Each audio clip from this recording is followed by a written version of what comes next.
Afternoon. Thank you so much time. Thank you just again for taking time out of your busy schedule to be able to speak with us.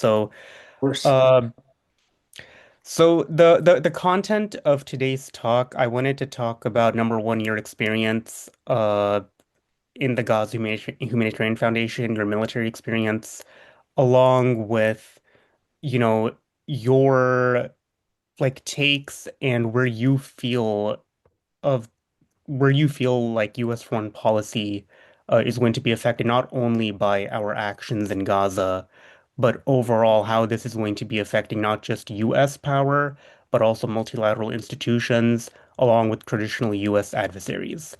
So this is going to be a very wide-ranging discussion, and uh, and without further ado, let's get started. Absolutely. So Mr. Aguilar, before we get started about your experience in the Gaza Humanitarian Foundation, let's go back a little bit and talk about your experience, because you are a 25-year Army veteran. You've served overseas uh in numerous combat zones. So talk about, your experience, like what caused you to join the Army, and talk about your experience being in the Army and serving overseas. Well, I joined the military, joined the Army at 17 years old. I joined largely out of a desire to serve my country. I wouldn't say family tradition, but somewhat of a family. Um, it was in my family that my mother served in the Air Force, my father served in the Navy. It wasn't necessarily expected of me to serve in the military, but I knew that my parents had, and serving my country is something that I wanted to do. So I joined the military very young at 17, and um, we were not at war at the time. The global war on terror was not happening. We were not fighting in the Middle East. We were not in Afghanistan and in Iraq and in Syria and other places. We were, I believe that in joining the military, it was to stand ready to defend our nation when when needed. And then, September 11th, 2001 occurred, that the events of 9/11, and we soon found that the United States was in Afghanistan, and then we were in Iraq, and then we were in Syria, and the something that I did not know from before, but the United States has been involved in the ongoing conflict in the southern Philippines, in Mindanao, in the Moro, fighting the Moro Islamic Liberation Front for many, many decades, actually, since the 50s. So I was there. I also deployed to Tajikistan, where the United States was assisting the government of Tajikistan in fighting ISIS. So places that I did not even know that the United States was involved, and places that I ended up fighting in. And what's what's come to a realization now, something that what I witnessed in Gaza and what I learned of the elements and the components behind what I witnessed in Gaza is U.S. complicity in what is happening, and that really gave me pause and pushed me to want to question so much more throughout my career than just what I had been told, what the narrative was. Like, we went into Afghanistan to fight Al Qaeda, and the Taliban were harboring Al Qaeda, and therefore the Taliban had to go. That was the narrative. That's the narrative that we've all been told. That I was told at a very young age, and having gone to Afghanistan over and over and over again, um, it didn't seem to me that that narrative made sense, because as you start to look into the history of Afghanistan and U.S. presence there, it's that, okay, well, if the United States created Al Qaeda from the Mujahideen that remained in the end of the war with the Soviets.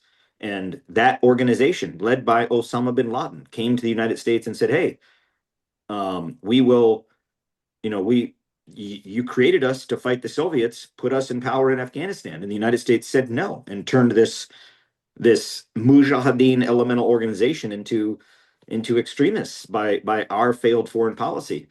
And if you look at 9/11, the terrorists that hit those buildings, they didn't come from Afghanistan, and yet here we are year after year after year kowtowing to the Saudi Arabians, to where we even invite um, MBS to the White House and celebrate his partnership with us, when the man is a known murderer, who the Saudis are far more likely behind much of what happened on 9/11 than anyone in Afghanistan. And then you look at Iraq. We went to Iraq based on the intelligence provided by Israel, highly backed by Tony Blair. Tony Blair, is an individual that should not and cannot be trusted. And then looking at where the intelligence came from, we fought in Iraq for decades. We are still in Iraq. What a lot of Americans don't realize is that the United States still has upwards of 2,500 troops in Iraq, actually in Baghdad, Mosul, throughout Iraq. That war is not over, and yet there we remain. For what? It wasn't for weapons of mass destruction. It wasn't for regime change. What We're there. We're still there. Syria. We went into Syria 2015, following the Obama administration's drone strike policy of, striking targets in Syria from drones from Iraq, and realized that didn't work, because, you can't defeat the enemy from just the sky. You have to put soldiers on the ground if you're committed to doing it. And we were in Syria, and we still are. Again, a lot of Americans don't realize we still have upwards of 1,500 troops in Syria.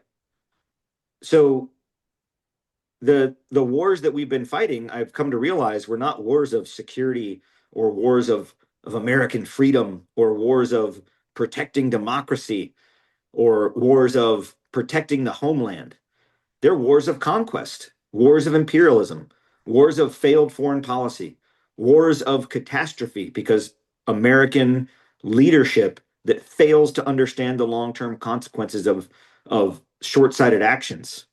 And it's I've reflected a lot on that, and have come to question much of it, which, why I'm so adamant about speaking out now, is because I don't want the next generation or generations to be the pawns of American imperialism. When I left, we were deployment after deployment after deployment throughout my career as a military officer in Afghanistan.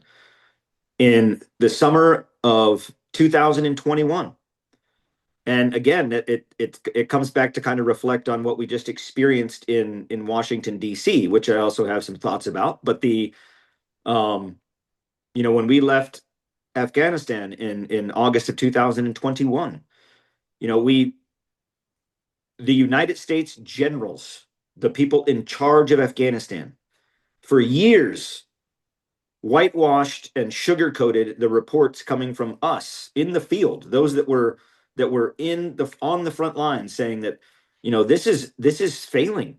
The Afghan security forces cannot maintain this level of capacity when we're the ones supplying them everything, all of their weapons, all of their ammunition, all of their training, all of their capacity, their helicopters. They can't do it on their own. So as soon as we leave, this will fall apart. This is a paper tiger.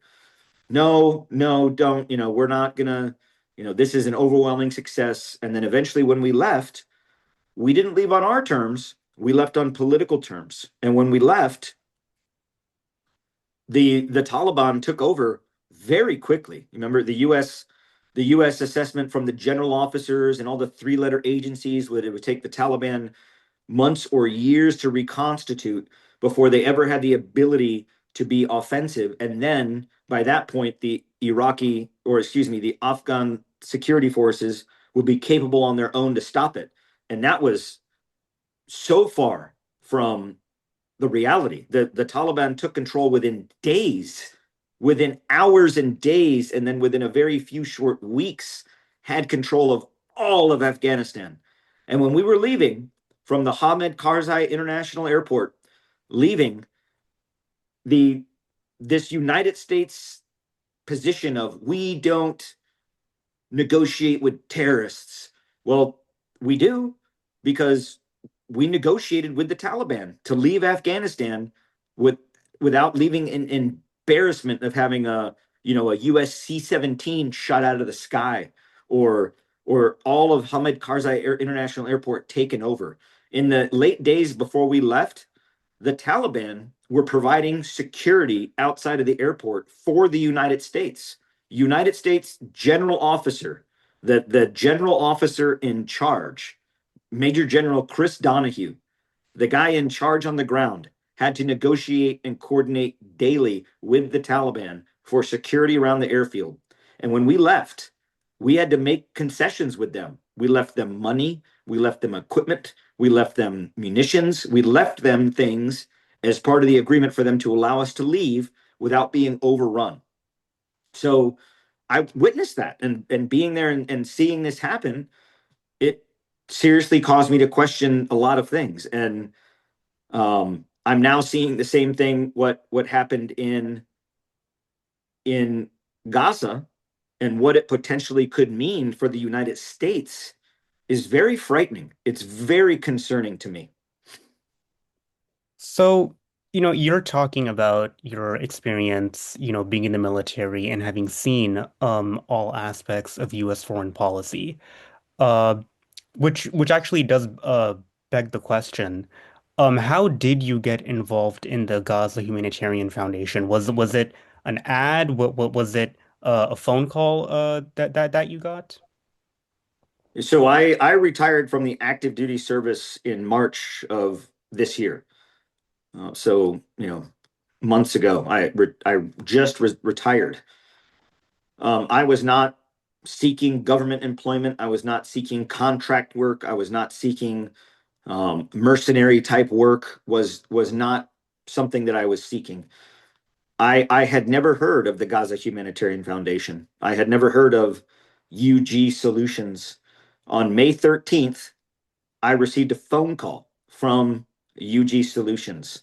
They're based here in North Carolina, not 20 minutes from where I live, their headquarters. So when the call came in, usually I don't answer calls that are from, with spam numbers or unknown numbers, but it was the same area code, or so I thought maybe it was a local number, maybe something from the county or something like that. So I answered it, and it was a recruiter from UG Solutions, and I had never heard of them. And they said to me, they're like, "Hey, we got your name as a referral from another person that we hired. We're specifically looking for recently retired or recently out of service with background in special operations. And here's the job that we're going to do. And do you want to be a part of it?" And that job was not pitched to me in terms of, hey, we're going to go into Gaza on behalf of the Israeli army and displace people and starve them as part of the greater displacement plan. And we're going to make it look like aid. Are you down for that? That's not what they sold it as. They sold it as that the Gaza Humanitarian Foundation would be taking over the mission for aid into Gaza from the UN and UNRWA mission, and that they needed individuals with experience operating in high risk environments in order to deliver aid and provide food to the people of Gaza. And so I asked them. I said, well, I need some time to think about it. I've never heard of your company. I'd like to do kind of my own, you know, research on it, figure out, what all this is. And there was no information at all to be found about UG Solutions. And I discovered that they had just been created earlier in the year in February. And GHF had just been created in March, right around the time I retired. But I did realize that this was an unprecedented type of situation. The United Nations and UNRWA have been operating in Gaza, providing not only in Gaza, but also in the West Bank and providing the everything that needed. And I think when most people hear about, how aid coming into Gaza, what people need to remember is that the entire territory of Gaza is completely occupied and under the control of Israel by air, by land, by sea, every crossing. Nothing goes into Gaza without the total control of Israel through an agency within the government called the Office of Coordination of Governance Activities in the Territories, COGOT. They control everything. So these are things that I kind of learned, and then I drew out kind of my facts and assumptions. When they called me, I said I need a day to think about it, and they said, "Well, we can give you until tomorrow, the 14th, because we're leaving Friday to Gaza." It's like, whoa, in 4 days?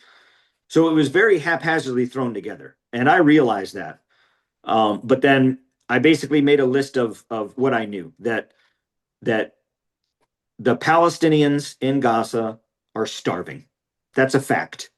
I don't need Witkoff or Huckabee to tell me that they're not, to know that starvation, famine is happening in Gaza. They need food. They need humanitarian aid. They need help. That was fact number one. Fact number two, the United Nations through UNRWA, which is dedicated to doing their work specifically in the Palestinian territories, are not allowed in. That Whether I agree with that decision or not, and I don't agree with that, but I have no power in that. Whether I agree with that or not, the fact is, Colgat is not allowing any aid in from the UN or UNRWA. So who's going to do it? Well, fact number three, the GHF has been allowed by Israel to bring food into Gaza. So I believed that that was the case, that we were going to bring humanitarian aid, humanitarian assistance into Gaza as a joint US led Israel backed venture, but that we would be providing aid. So that's why I decided to accept the job. I did not seek it out. I was called and recruited, and I felt that based on what I understood, the three facts of what I understood at the time, that we would be there to do good. I genuinely believe that we were going there to provide aid to a starving population. When you went to Gaza, what was your experience like, first of all, dealing with the IDF and the Israelis, and what exactly did you see that caused you to speak out? Um, well, direct engagement initially, just initial thoughts. Not necessarily war crimes per se, but some things that I noticed in the very beginning is that the Israeli Defense Forces are very difficult to work with. They're very secretive. They demand a lot of information from one side, but don't provide any to the other. They're very arrogant. They're very entitled. They feel that everyone should be subservient to them. They're racist. That's also a fact. As other members there that were UG Solutions contractors that were either Black Americans or ethnic, myself Hispanic. They are racist. I don't know where that derives from, but they are, and it's very difficult to work with the IDF.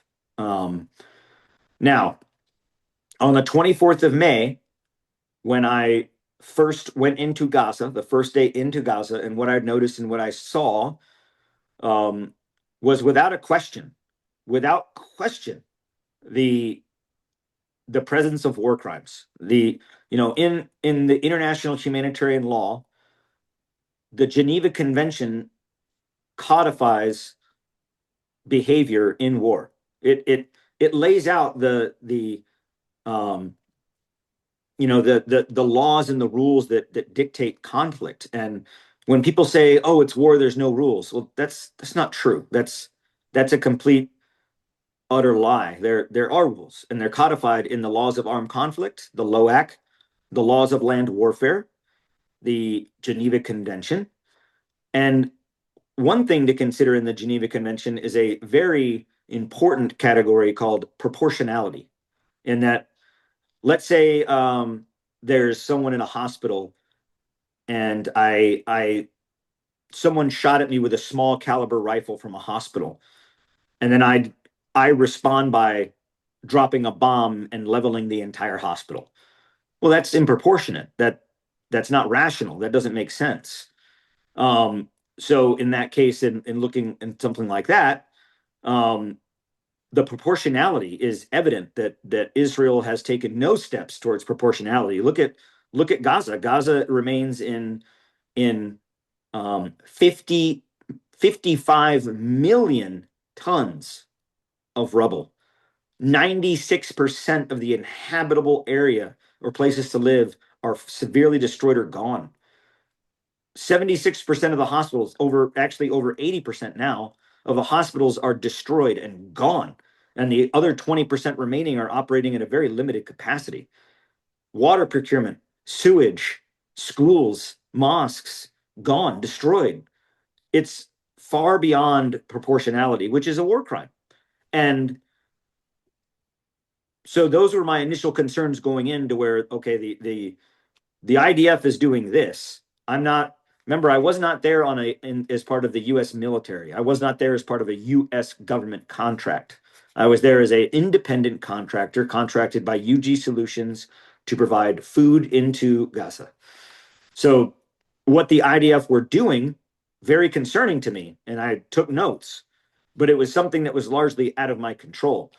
What started to then push me towards questioning the overall mission is when what UG Solutions and GHF were knowingly a part of started to be very evident in terms of the GHF and their operations in Gaza were not an independent, unilateral, neutral humanitarian organization. And I say those four words specifically because those are the tenets, the core values, the core necessities of humanitarian aid. It must be independent. It must be unilateral. It must be neutral. And it must be humane in that it addresses the inherent need. GHF was doing none of those. It was not unilateral. It operated under the control of the Israeli government, of the IDF. It was not neutral. It favored the IDF and worked for the IDF. It was not independent. It could not operate without the IDF. And it certainly was not humane. We were delivering humanitarian aid into Gaza, and we were intentionally told by contract that we would deliver no water. We were delivering no water at all. So as that became more and more evident to me, it became very clear to me that the shortcomings of the Gaza Humanitarian Foundation's operations in Gaza were not because of lack of capacity or lack of ability. It was intentional displacement and starvation and death. It was it was part of a greater plan that the Gaza Humanitarian Foundation had in tied with the Israeli Defense Forces through the Boston Consulting Group in a plan that had been contrived in 2021.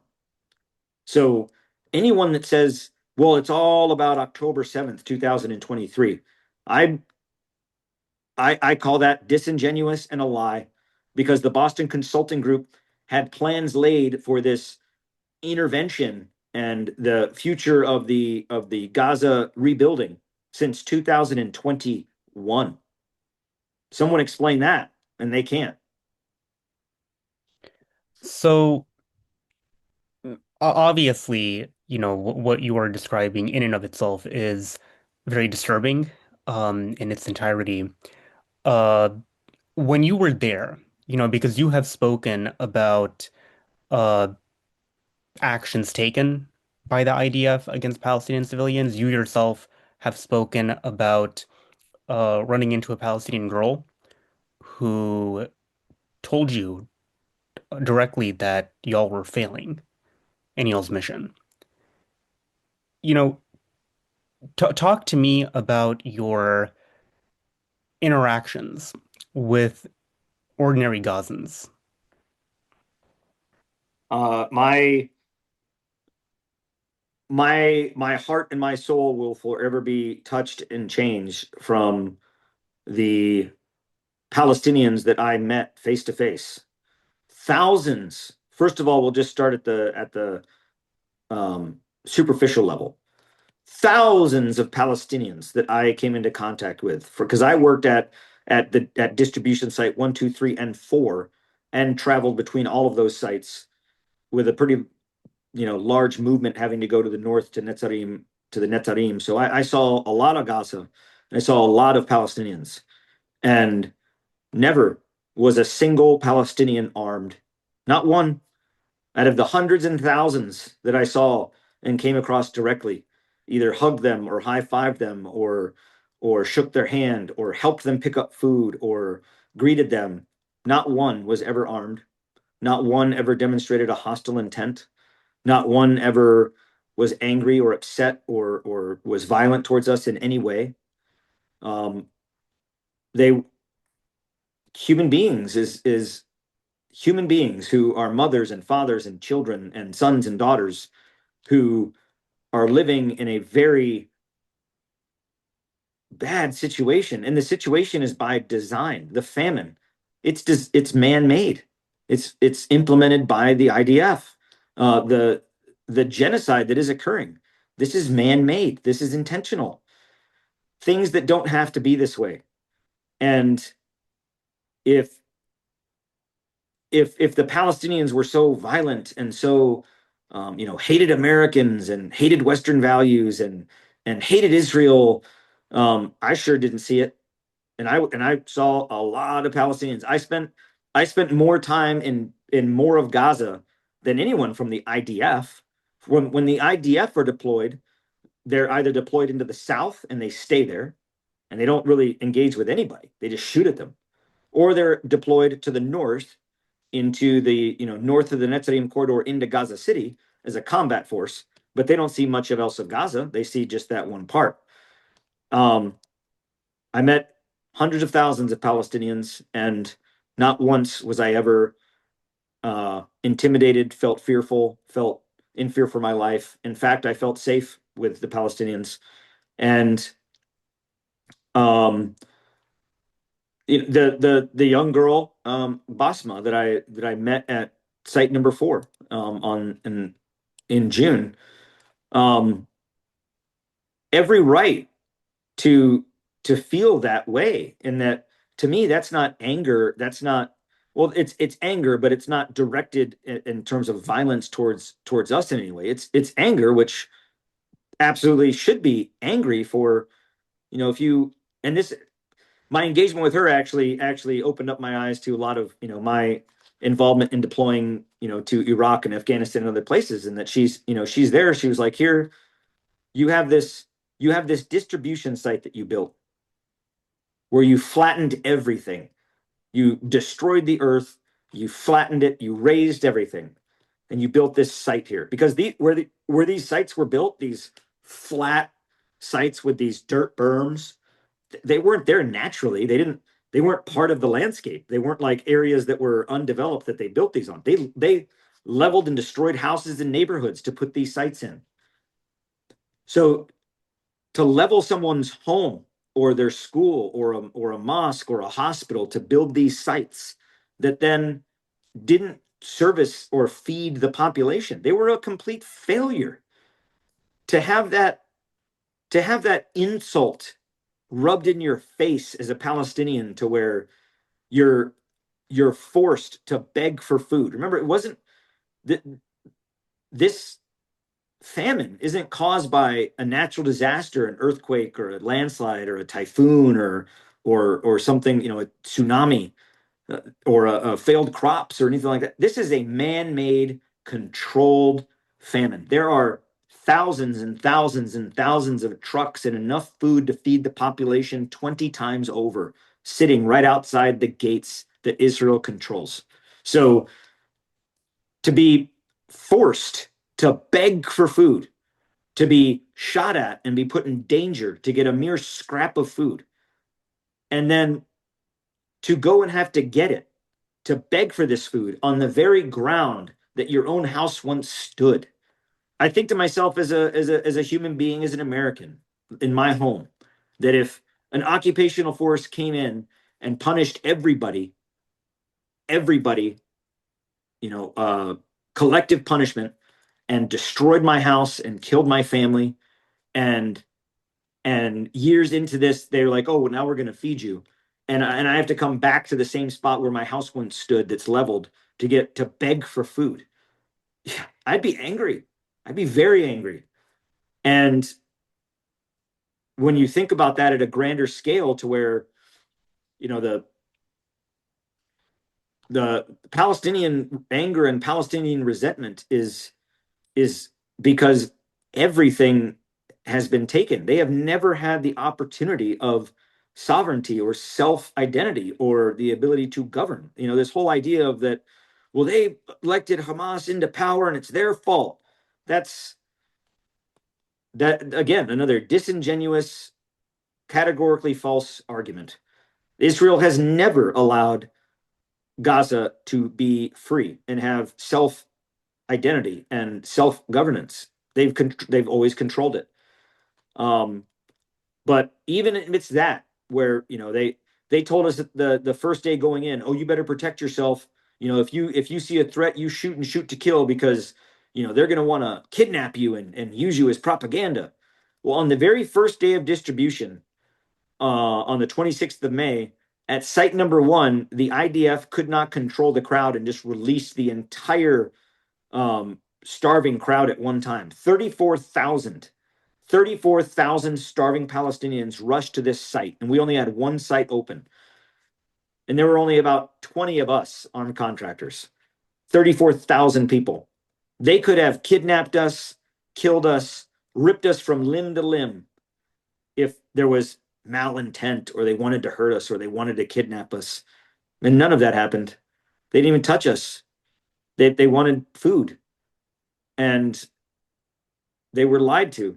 And even amidst being lied to and being shot at by the IDF, they didn't harm a hair on our head. So that's what I experienced.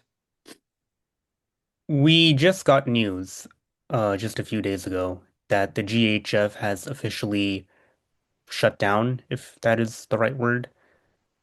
In your estimation, what do you think is going to be the legacy of the GHF? Because we're obviously talking about the GHF in the context of some would call it a war, some call it a genocide of what's been happening in Gaza. So obviously, and then this is obviously coming after, on top of a 76-year history uh, of Palestine and Israelis. In your estimation, what do you think is going to be the legacy of the GHF? Unfortunately, the GHF is not over. The GHF has, so on October 10th, shortly thereafter, the ceasefire was proposed. Immediately overnight, within one period of darkness, the GHF shut down and disassembled all of their sites, the 4 sites they had in Gaza. Actually, at the time, they were only operating 2, so they quickly disassembled those sites and boom, they were out of there. And they kind of went into the shadows, but they were still around, waiting, waiting to be included in the next phase. They wanted to be a part of it. They wanted to maintain presence. They they have announced that they have ceased their operations in Gaza in whole. But if you notice in their news release, it says for the time being. It says for the time being. But the Gaza Humanitarian Foundation as an entity, they have not dissolved. They've not shuttered their business. They still exist. They're still an entity. Their executive director is still John Ackrey. They still exist. They they are waiting in the shadows for the world's collective amnesia to kick in because quite frankly as a world we have collective amnesia. you know the killing of Hind Rajab was not long ago, and most of the world has forgotten about that. The same, and what people don't realize is the same IDF unit in Gaza that committed the atrocities that I bore witness to, shooting people, shooting unarmed civilians, shooting unarmed children, That is the same battalion. That's the same unit, the same military unit of the Reserve Brigade of the 50th Armored Battalion. They call themselves the Vampire Empire.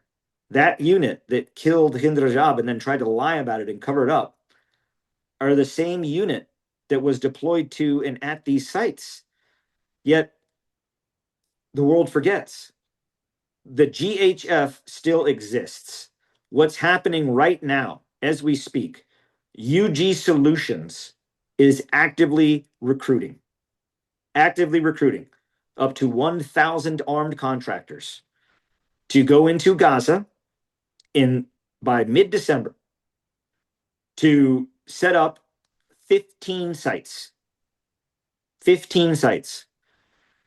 Safe Reach Solutions, which was the contract organization in between GHF and UG Solutions, they've kind of dissolved. They've kind of went away.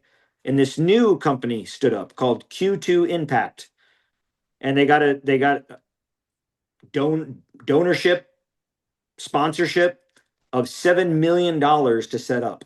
And they're going to oversee humanitarian assistance, humanitarian aid in Gaza. This company that until last week did not exist, led by an individual that is not a humanitarian nor has any humanitarian aid experience.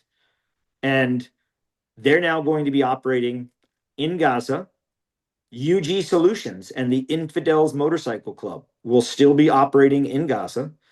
So the GHF has kind of taken a step away because of the how notorious they became, the name associated to it. But the GHF will be reincorporated into the humanitarian aid in the coming weeks, and they'll be right back to doing what they were doing before because they tout what they did as a success. Now the world doesn't believe that. Through in the annals of history, it will show that the Gaza Humanitarian Foundation was nothing more than a facade and a covert operation backed by unnamed donors. No one will say who they are. Backed by the CIA, employed the Infidels Motorcycle Club to kill Palestinians. They were designed on behalf of the IDF to give a humanitarian aid facade to further displacement and targeted killing. And if you look at where the 15 sites that are now going to be built in Gaza, all of them are aligned along the yellow line on the Israeli side of the yellow line. So again, why not put them in areas where the people are? Palestinians can't approach the yellow line. If they approach the yellow line, they get shot at. The Israelis have already said that any Palestinians that encroach upon the yellow line, that they get killed. So these aid sites are being built along the yellow line to where Palestinians, again, to get food, because that's as far as the IDF will allow the food in to the yellow line, not into the city, not into Gaza, not into to Khan Yunis, that Palestinians are going to have to come to these sites to get food. They've now added another layer to that as part of this voluntary displacement. Oh, do you want to leave Gaza? Sure, you can leave Gaza. Here you go. That when you come to a distribution site to get food, you have a choice.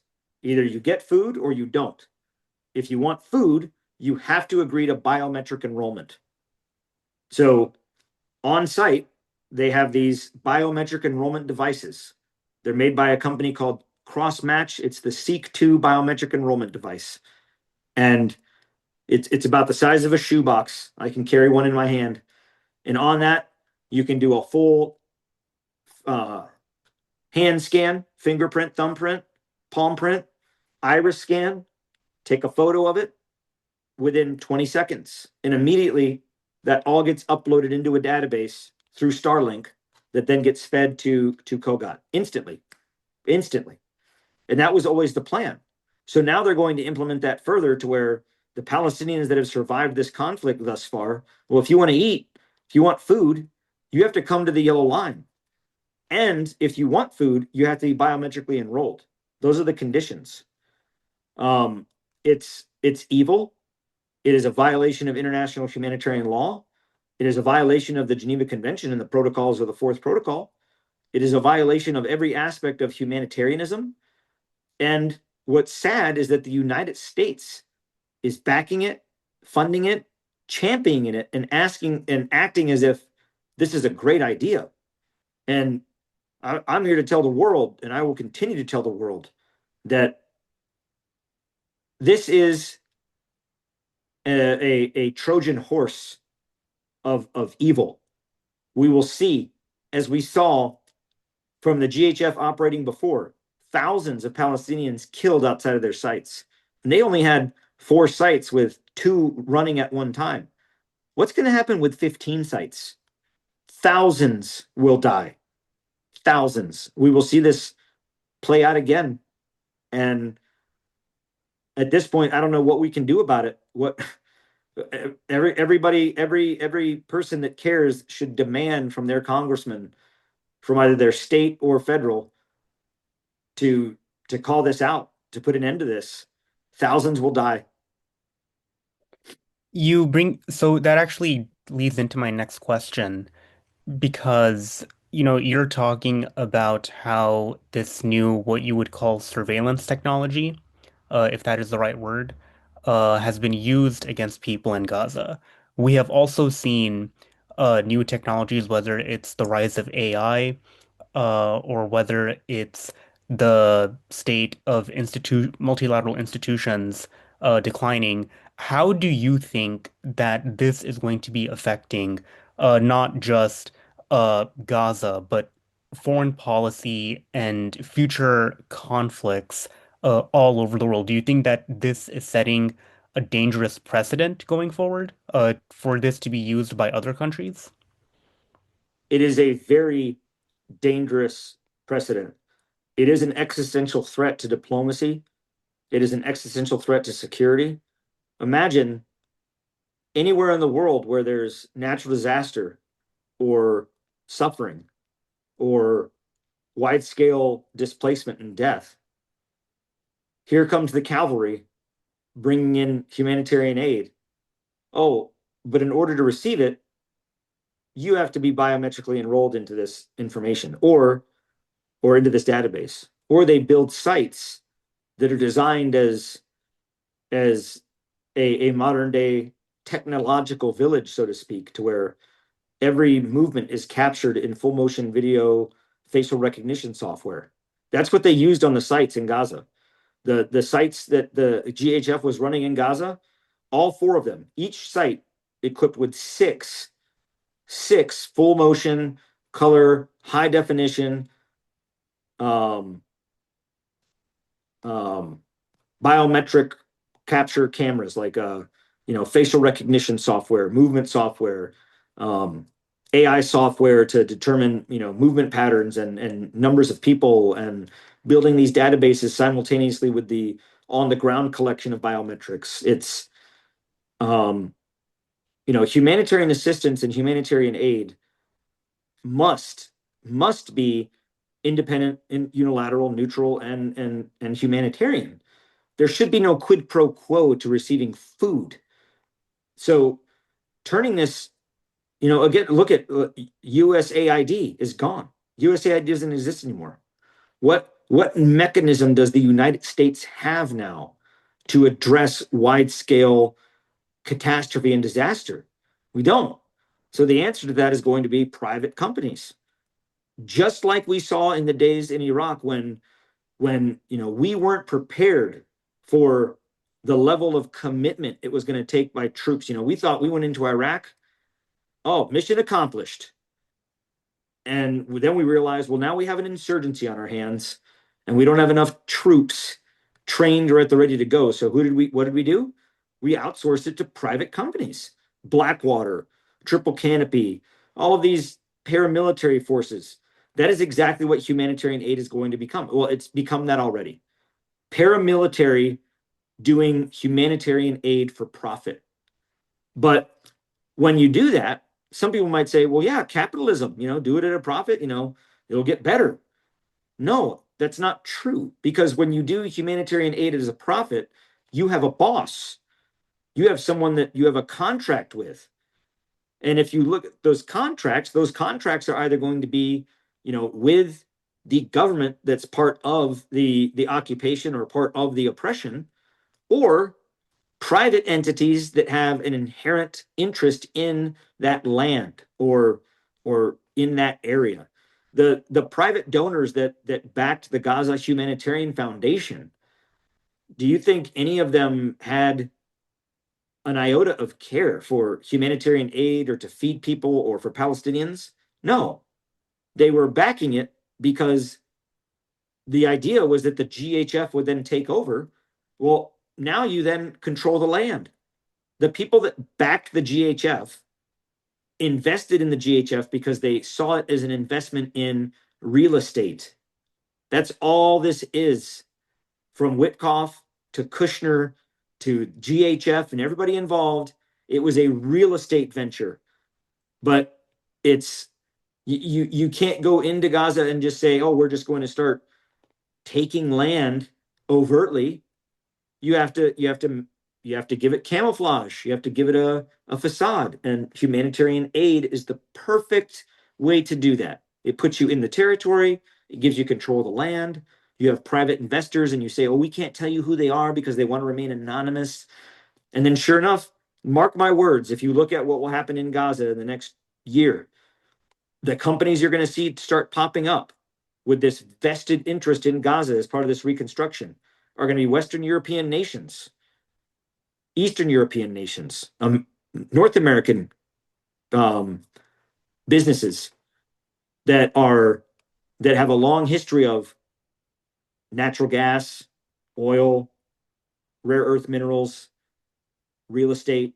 You're going to see these companies popping up that are not humanitarian. We're going to see the same thing anywhere that the U.S. wants to provide humanitarian aid through a privatized method. It's going to be back. It's modern day colonialism. It is modern. It is the modern day equivalent of the East India Trading Company. It's what I mean. It's exactly what it is. It's even got some of the same players.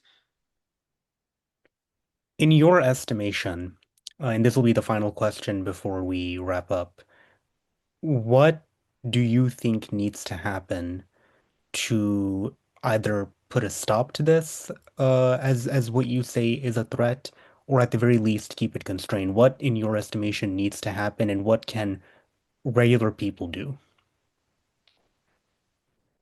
Regular regular people, us, the people around the world, not just here in the United States, but in your respective government processes. I mean, look at it. Look at Italy when the people of Italy stood and said, to the Italian government, you are not going to abandon the Samud Global Flotilla. You're not. If you do, we will protest and we will shut this country down. And when the Italian government abandoned the flotilla as they approached that territorial line, what did they do? They shut that country down. In the United States, we have that power too. It doesn't take much to go see your congressman or your state elected officials.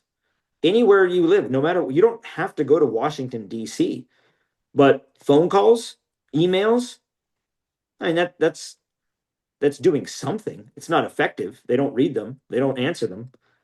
But go to your local congressman's office in your area and leave letters, not just oh, hey, I stopped by, but leave a letter followed by a phone call and an email. If enough people do that, they have to address it. They have to at least hear what you have to say. When it's one or two people doing it, it's easy to ignore. Look at the recently with Muhammad Ibrahim, released yesterday.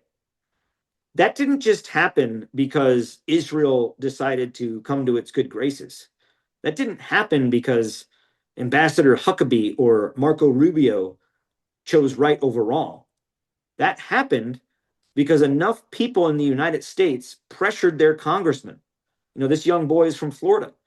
I was with Doctors Against Genocide once a month, every month, going to Congress, talking to representatives, senators, and congressmen from Florida, bringing attention to the situation of this young boy who was held in an Israeli prison, an American citizen. So I'm not saying that that and that alone did it, but that sure did have a part of it. Everything that I've seen so far where change has been made, you can tie part of it back to the will of the people, the will of Americans to engage with their congressmen. You know, what we all should remember is that elected officials, whether they're in the state or the US Congress, House or Senate, they work for us. They work for us. The United States government should not be giving a dime to privatized aid paramilitary companies.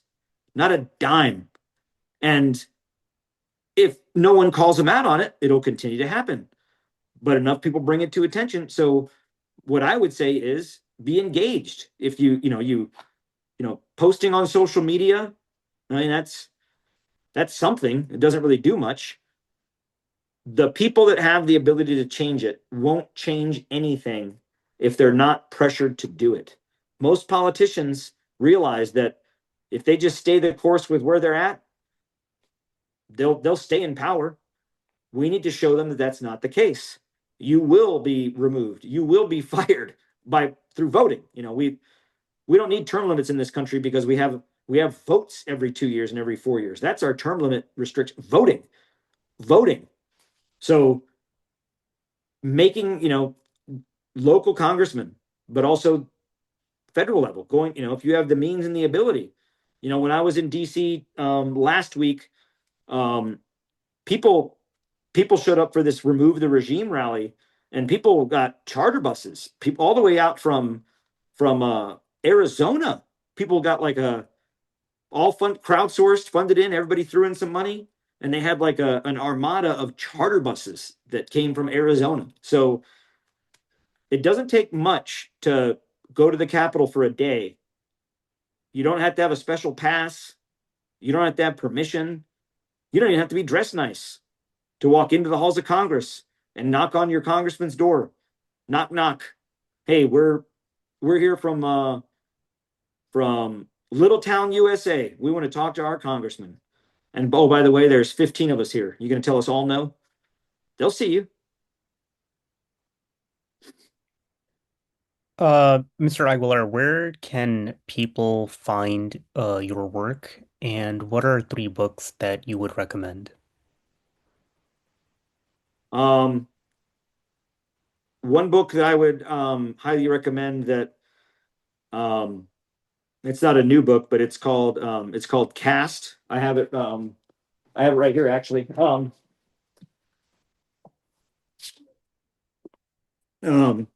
Caste.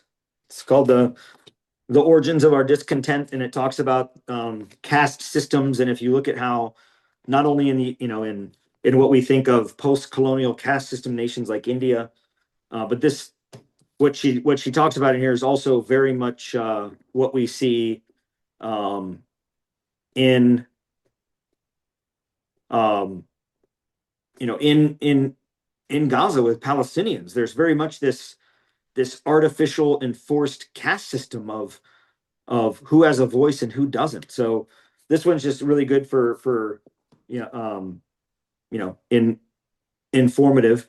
Um, there's also a book that I have read that I continue to read to try to understand like conflict and understand why the United States is fighting these wars, why the United States wants to support when growing up we think to ourselves as we're the good guys, right? You watch Star Wars. Nobody watches Star Wars and wants to be the Empire. You want to be the Jedi, the Resistance. No one watches, you know, movies and be like, oh, I want to be the bad guy. Well, we are the bad guy.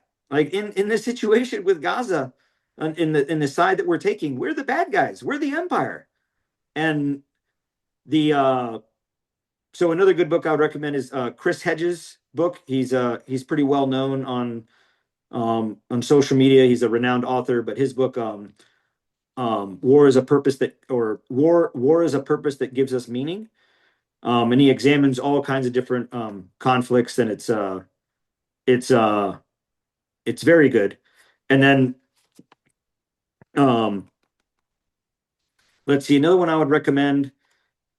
It's actually, I don't know if I'd yeah, I wouldn't recommend, well, I would recommend it, but one thing that I've been reading a lot lately is, and it's not a recommended read in terms of like, oh, on my reading list, but I have been reading a lot more of the Quran and trying and better understanding how, as a Christian, how the Quran and the Bible have so many similarities in terms of the teachings of Jesus and the lineage of the prophets. And but the other one I would recommend is, I actually just got this one. Um, it's called Tattoos on the Heart, The Power of Boundless Compassion, and it talks about um, like what humanitarian assistance and humanitarianism really is, what its intent behind it. It's never something that should be done for profit.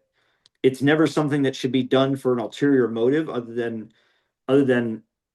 helping those in need. So um those are three books that I haven't. Like I said, Caste is an older book, but I've I thoroughly enjoy it. I often refer to it. And there's some pieces. There's a she the author of this, Isabel Wilkerson. It's a Pulitzer Prize winning book, but she touches on kind of the situation within the occupied Palestinian territories and kind of Israel's fabricated caste system of an Israeli over a Palestinian, and even in the lands of that are Israel or Israel governed, you know, you still have Jews, Christians, and Muslims, and how there's this caste system, and even in terms of where they live and where they're allowed to live. It's eye opening.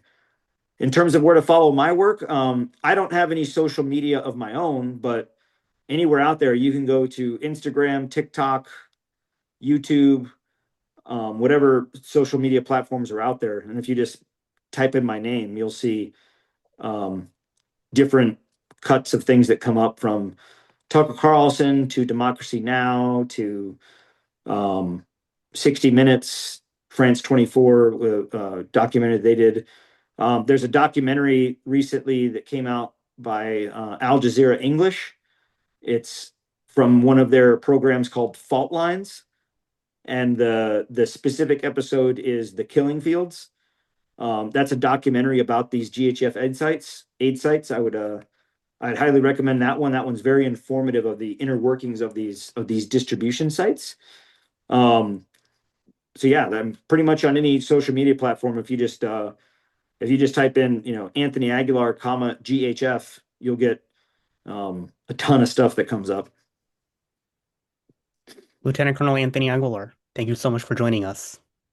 Thank you very much. I appreciate it. And thank you for continuing to make voices heard. Thank you.